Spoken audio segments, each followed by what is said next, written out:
Hello friends, this is Richa and today I'm going to share a very personal story of mine and it is based off my personal experience. So after listening this story, you will have an entirely changed perspective about healing. तो सबसे पहले मैं आप लोगों को ये clear कर देना चाहती हूँ कि हीलिंग का मतलब मेरे लिए क्या है। मेरे लिए हीलिंग एक ऐसी प्रोसेस है जिसमें आपकी एक्सटर्नल रियलिटी में कुछ भी घट रहा हो, वो आपकी इंटरनल जो आपकी स्टेट है, इमोशनल मेंटल स्टेट, उसको अफेक्ट ना कर पाए। मेरे लिए यही हीलिंग का मतलब है।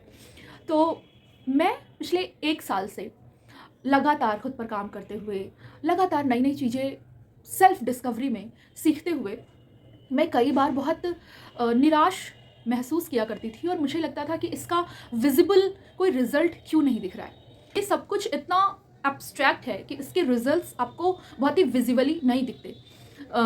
ये कोई वेट लॉस जैसी जर्नी नहीं है कि 6 मंथ्स में आपके कुछ 10 एंड 15 केजीज लॉस हो जाते हैं और आपको लगता है कि या आई हैव अचीव्ड इट। जो सेल्फ मास्टरी या सेल्फ डिस्कवरी की जर्नी होती है, इसमें आपको रोज ही एक नए लूपफोल में फंसना होता है और आपको रोज ही अपनी जर्नी को, सक्सेस को ट्रैक करना, समझना होता है और ये भी बहुत सेल्फ रिफ्लेक्शन मांगता है आपसे।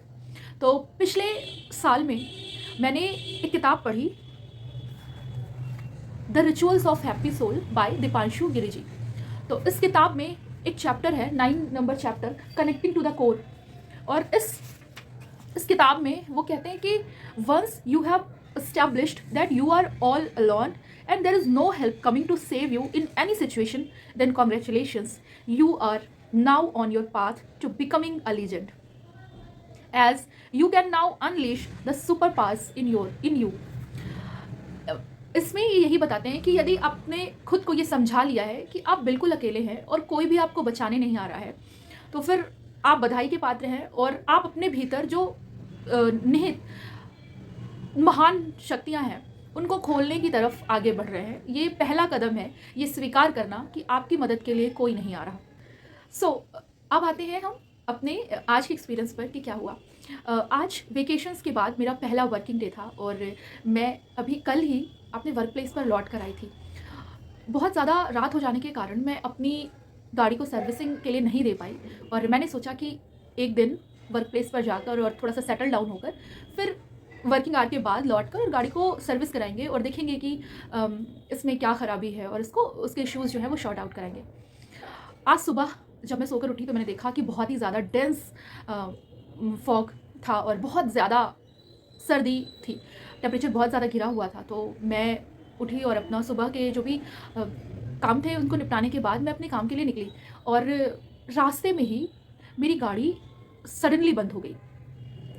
मुझे कुछ भी समझ नहीं आ रहा था और कोहरा इतना ज़्यादा गहरा था कि मुझे मतलब 10 मीटर्स के बाद ही दिख नहीं रहा था कि कहाँ पर मैं हूँ। मैं खुद को आइडेंटिफाई भी नहीं कर पा रही थी एग्जैक्टली कि मैं कहाँ पर हूँ। और मेरा फ़ोन भी बहुत ज़्यादा चार्ज नहीं था, कुछ 10-15% बैटरी उसमें थी और मैं इन बिटवीन खड़ी इधर उधर देख रही हूँ। मुझे कुछ भी समझ नहीं आ रहा है कि आखिर इसमें हुआ क्या। मैं लगातार उसको स्टार्ट करने की कोशिश कर रही हूँ लेकिन वो स्टार्ट नहीं हो रहा है और उस सिचुएशन में मुझे कुछ भी समझ नहीं आया कि मैं कहाँ हूँ, मैं क्या करूँ, मेरा नेक्स्ट स्टेप क्या होना चाहिए। मैं उसको लगातार स्टार्ट करने की कोशिश कर रही थी। करीब 15-20 मिनट बीत गए, तब तक वहाँ पे एक छोटा सा बच्चा दिखाई दिया। तो मैंने उसको बुलाया और मैंने उससे कहा कि यहाँ पे कहीं पेट्रोल फिलिंग स्टेशन है क्या। तो उसने बताया कि हाँ, जस्ट थोड़ी ही दूर पे एक पेट्रोल फिल स्टेशन है। मैं उस स्टेशन के बारे में जानती थी क्योंकि मेरा वही रोज़ का आना जाना रूट है, लेकिन चूंकि कोहरा इतना ज़्यादा होने की वजह से मैं आइडेंटिफाई नहीं कर पा रही थी कि कितना टाइम, कितनी दूरी है और गाड़ी मेरी बीच रास्ते में बंद खड़ी है, तो मैं उसको कैसे वहाँ तक लेके जाऊँगी खींच कर। तो मैं यही सब सोच रही थी और फिर फाइनली क्या हुआ कि 2 लोग उधर से मुझे ऐसे खड़े देख कर वो लोग रुके और उन्होंने मुझसे पूछा कि क्या आपको प्रॉब्लम हुई है, किस वजह से आप खड़े हो। तो मैंने बताया कि मेरी गाड़ी अचानक बंद हो गई है और मुझे नहीं समझ में आ रहा है कि क्यों बंद हो गई है, इसमें क्या प्रॉब्लम है। तो उन्होंने फ्यूल चेक किया और फ्यूल, मुझे भी लग रहा था कि इसमें फ्यूल नहीं है, लेकिन चूंकि मेरी गाड़ी अचानक से झटके दे करके बंद हुई थी तो मुझे लग रहा था कि फ्यूल से इतर भी इसमें कोई प्रॉब्लम है। और मैंने आज सुबह ही फ्यूल इसमें डलवाया भी था, तो मैं बहुत मतलब कंफ्यूज्ड स्टेट में थी कि आखिर सुबह ही मैंने अभी इसमें पेट्रोल डलवाया है, तो फिर ये अभी रास्ते में और सिर्फ 10-15-20 किलोमीटर में गई थी और रास्ते में अचानक कैसे मेरी गाड़ी बंद हो सकती है, क्योंकि सुबह जस्ट मैं पेट्रोल डलवा करके ही निकली हूँ। तो फिर किसी भी तरीके से मैं उस गाड़ी को लेकर के और पेट्रोल स्टेशन जो था वहाँ तक लेकर के गई उसको, और वहाँ पे फिर से फ्यूल उसमें डलवाया, पूरा फिल कराया। और फिल करवाने के बाद मैंने गाड़ी को स्टार्ट करना चाहा, वो स्टार्ट नहीं हुई। और अभी तो सिर्फ 2-3 बार मैंने स्टार्ट करने की कोशिश की थी। थोड़ी देर बाद क्या हुआ कि उसमें से मतलब कई जगह से अचानक खूब सारा पेट्रोल नीचे से निकलने लगा, टपकने लगा, और वो इतनी तेज़ टपक रहा था कि मतलब उसको रोकने के लिए उसमें ला करके मतलब नीचे उसमें एक डिब्बे में उसको रोकना पड़ा ताकि वो बर्बाद ना हो जाए ऐसे। तो अब तो मुझे कुछ समझ ही नहीं आ रहा था कि आखिर ये हो क्या रहा है। अब मैं क्या करूँ, क्योंकि मुझे 8 साल होने को हैं और मैं वही गाड़ी इतने दिनों से चला रही हूँ। आज तक कभी ऐसा नहीं हुआ कि मुझे रास्ते में ऐसे रुकना पड़ा हो, और उसमें क्या प्रॉब्लम है मैं वो भी आइडेंटिफाई नहीं कर पा रही थी। गाड़ी मेरी किसी भी तरीके से स्टार्ट करने पे स्टार्ट नहीं हो रही थी, और मैं चुपचाप उस फ्यूल स्टेशन पर खड़ी थी। तो लकीली ये अच्छी चीज़ हुई कि मेरी जो गाड़ी बंद हुई वो फ्यूल स्टेशन के पास बंद हुई, और मैं करीब 150 मीटर 200 मीटर उसको लेकर के गई, और मैंने उसको जब फ्यूल स्टेशन के पास ले जाके खड़ा किया और उसमें फ्यूल डलवाया, तो वो चूँकि मैं रेगुलर उस रूट पे आती जाती रहती हूँ, तो वहाँ के जो लोग थे काम करने वाले वो मुझे पहचानते थे। तो फिर उन्होंने मुझे जब इस तरीके से देखा सिचुएशन में पज़ल्ड, तो उन्होंने कहा मैम आप बैठ जाइए, परेशान मत होइए, और अभी यहाँ पर एक मैकेनिक है लोकल, हम उसको कॉल करके बुलाते हैं और आपकी गाड़ी जो है वो देख लेगा वो। हाँ, तो मुझे थोड़ी-सी उम्मीद हुई कि चलो ठीक है, अब तो ये मैकेनिक आएगा और ये गाड़ी मेरी ठीक हो जाएगी, और फिर मैं अपने टाइम पे स्कूल पहुँच जाऊँगी। इतनी देर में मैंने अपने वर्क प्लेस पे इन्फॉर्म कर दिया कि मेरी गाड़ी ऐसे-ऐसे ख़राब हो गई है और मैं जो है थोड़ा मुझे आने में लेट हो जाएगा। अब जो फ्यूल स्टेशन के वर्कर्स थे वो लगातार कंटिन्यूअसली उस मैकेनिक को बुलाने की कोशिश कर रहे थे, उसको कॉल कर रहे थे कि तुम आकर के गाड़ी ठीक कर दो, एक मैम है उनकी गाड़ी ऐसे रास्ते में बीच में ख़राब हो गई है, तो उसको आकर के देख लो। और वो उसको लगातार कॉल करने के बाद भी उसने कोई रिस्पॉन्स नहीं किया, और उसने किसी दूसरे से फ़ोन पिक करवाया, और मतलब कुछ भी ऐसे उल्टा पुल्टा जवाब दे करके, और फिर उसने सीधे डिनाई भी नहीं किया और वो आया भी नहीं। तो उसके चक्कर में हमारे करीब 30 मिनट्स बर्बाद हुए। मैं वहीं बैठी थी और मैं बस बैठी थी। मैं सोच रही थी कि अभी कुछ ये आएगा मैकेनिक कुछ करेगा।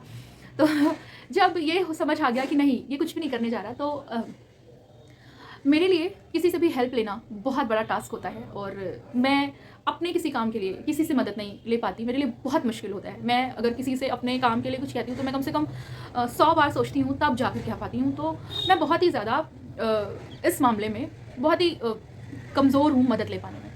फिर भी मैं बैठी हुई थी और सडनली मेरे दिमाग में एक ख्याल आया कि मैं अपने जिस मैकेनिक से अपनी गाड़ी सर्विस कराती हूँ, एक बार मैं उसको कॉल करती हूँ और उसको पूरी ये सिचुएशन बताती हूँ कि ऐसा हो गया है, इसको कैसे शॉर्ट आउट कर सकते हैं।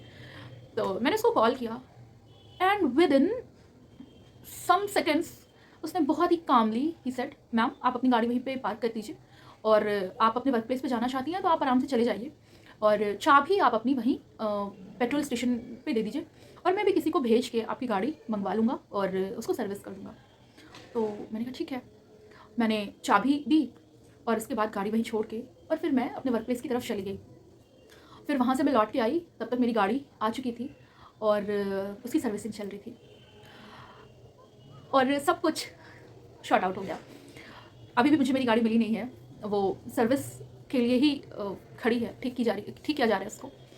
इस पूरी कहानी को बताने का सिर्फ़ और सिर्फ एक मेरा उद्देश्य है कि आज से 6 महीने पहले या फिर साल भर पहले अगर यही सिचुएशन मेरे साथ हुई होती, तो मैं इतना ज़्यादा पैनिक और इतना एंग्ज़ियस होती कि मुझे इस चीज़ से निकलने में 3-4 दिन लग जाते।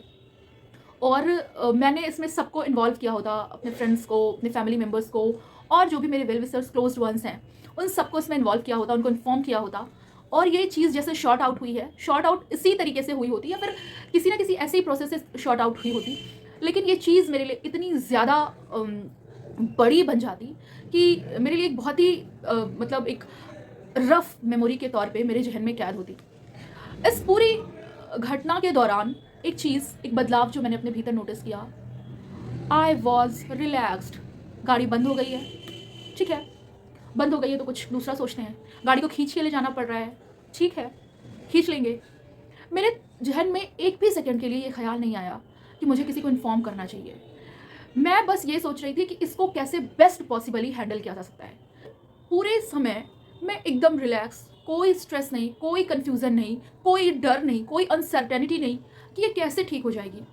और जिस तरीके से मेरे मैकेनिक ने बोला मुझसे विदिन मतलब मेरे कॉल करते उसने तुरंत बहुत ही कामली बोला, ठीक है मैम आप गाड़ी वहीं पार्क कर दीजिए, चाबी दे दीजिए और मैं किसी से मंगवा लूँगा। वो एक लोकल मैकेनिक है और शहर से करीब 25 किलोमीटर दूर एकदम इंटीरियर एरिया में गाड़ी खड़ी थी, वहाँ पे एक सिंगल फ्यूल स्टेशन है, और ये जिम्मेदारी लेना खुद से कि मैं उसको मंगवा लूँगा और मंगवा कर यहाँ रिपेयर कर दूँगा, ये बहुत बड़ी बात होती है। लेकिन पता है क्यों ऐसा क्यों हुआ? क्योंकि मैं इतनी रिलैक्स्ड और इतनी काम एनर्जी के साथ उस वक्त वहाँ पर थी कि मुझे जैसे जैसे कि कुछ हुआ ही ना हो, और अगर ऐसा कोई ऐसी टफ सिचुएशन आ भी गई है तो ये हैंडल हो जाएगी। वो एनर्जी इस तरीके से मैनिफेस्ट होकर ऐसे सॉल्यूशंस के रूप में आपकी लाइफ में सामने आती है। तो जब आप लगातार खुद पे काम करते जाते हो, जब आप लगातार हीलिंग की प्रोसेस में होते हो, आप सीखते हो, सेल्फ रिफ्लेक्ट करते हो, खुद को लगातार अपनी प्रोग्रेस को ट्रैक करते जाते हो, फिर आपको रियलाइज़ होता है कि ये जो विजिबल रिजल्ट्स हैं, जो सक्सेस होती है हमें हर बार विजिबली दिखती है, इस तरीके के जो बदलाव हैं ये आपको महसूस होते हैं, दिखते नहीं हैं, क्योंकि इनका कोई सेट पैटर्न नहीं होता। तो बस आज की थी ये स्टोरी, और ये मेरे लिए बहुत ही लर्निंग वाला एक्सपीरियंस रहा, और बहुत ही ज़्यादा मुझे आज खुशी हुई अपना ये बिहेवियर देख के, और मुझे ये रियलाइज़ हुआ कि किस तरीके से पढ़ना, पॉजिटिव लोगों के साथ इंटरेक्शन करना, सेल्फ डिस्कवरी की प्रोसेस में खुद को एक्सप्लोर करना किस तरीके से आपको भीतर से बदलता है, आपको समझ भी नहीं आता। सो मुझे बहुत ही ज़्यादा ग्रेटफुल महसूस हुआ और मुझे बहुत अच्छा लगा। स्टिल मुझे थोड़ा सा दर्द महसूस हो रहा है रिब्स में, बिकॉज मुझे लग रहा है स्ट्रेच की वजह से मुझे ड्रैग करना पड़ा, बहुत ज़्यादा दूर नहीं, करीब 100 मीटर्स, तो उसकी वजह से मुझे थोड़ा सा दर्द महसूस हो रहा है। लेकिन आई एम सो हैप्पी, मतलब मैं भीतर से इतनी खुश और इतनी ग्रेटफुल हूँ। तो मुझे लगा कि ये स्टोरी आप लोगों के साथ मुझे ज़रूर शेयर करनी चाहिए। सो आप लोग मुझे सुनकर बताइएगा कि आप लोगों को कैसा लगा, और अगला वीडियो जो लेकर मैं आऊँगी उसमें मैं ये बताऊँगी कि पिछले साल मैंने कौन कौन सी किताबें पढ़ी, क्योंकि अभी मैं जिस स्टेट में पहुंच पाई हूँ उस स्टेट तक पहुंचने में इन किताबों ने मेरी बहुत हेल्प की है। तो आप लोग मुझे कमेंट करके बताइएगा कि मुझे इस टॉपिक पर वीडियो लाना चाहिए या नहीं। सो जुड़े रहिए, मिलेंगे फिर एक नए वीडियो में, तब तक के लिए बाय बाय।